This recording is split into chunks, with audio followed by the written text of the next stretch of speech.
I am now happy to announce that there will be no income tax payable up to income of 12 lakh rupees. नमस्कार and जोहार दोस्तों, new India में आपका स्वागत है। और मैं अभी आपको बताऊंगा कि आज के बजट में, आम बजट में क्या सस्ता हुआ, क्या महंगा हुआ, टैक्स में कितनी छूट मिली, साथ ही साथ बजट की हम पूरी करेंगे चर्चा। तो आइए पहले देखते हैं क्या सस्ता हुआ, क्या महंगा हुआ। तो सस्ता और महंगा वाले सेक्शन में सबसे पहले कैंसर की दवा जो है वो सस्ती हुई है, ये अच्छी बात है। कैंसर की दवा काफ़ी महंगी हुआ करती थी। साथ ही साथ मेडिकल उपकरण, मेडिकल के जितने भी इंस्ट्रूमेंट्स हैं, मेडिकल से रिलेटेड सारा सामान, वो भी सस्ता हुआ है। भारतीय कपड़े, अगर आप शॉपिंग के शौकीन हैं तो भारतीय कपड़े भी सस्ती हुई है। साथ ही साथ मोबाइल फ़ोन की बैटरी और बाकी बैटरियाँ भी थोड़ी सस्ती हुई है। साथ ही अगर आप लेदर के जैकेट, तो अगर जैकेट के आप शौकीन हैं तो जैकेट भी सस्ती हुई है। साथ ही साथ जूते के लोग बहुत ज़्यादा शॉपिंग करते हैं तो जूता भी सस्ता हुआ है। साथ ही साथ बेल्ट एंड पर्स, ये दोनों चीज़ें भी सस्ती हुई है। तो ये थी सस्ते वाली सेक्शन में।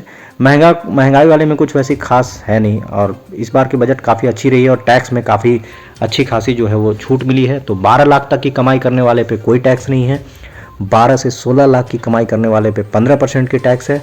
साथ ही साथ 16 से 20 लाख तक की कमाई करने वाले पर 20% टैक्स, और 20 से 25 लाख तक की कमाई करने वाले पे 25% का टैक्स देना पड़ेगा। और अगर आपकी इनकम 25 लाख से ज़्यादा है तो आपको 30% इनकम टैक्स देना पड़ेगा। तो इस बार इनकम टैक्स में अच्छा खासा थोड़ा मतलब राहत मिला है, कह सकते हो आप, जिसका कि मिडिल वर्ग को बहुत लंबे समय से इंतज़ार था और मिडिल क्लास फैमिली को इसका वेट था।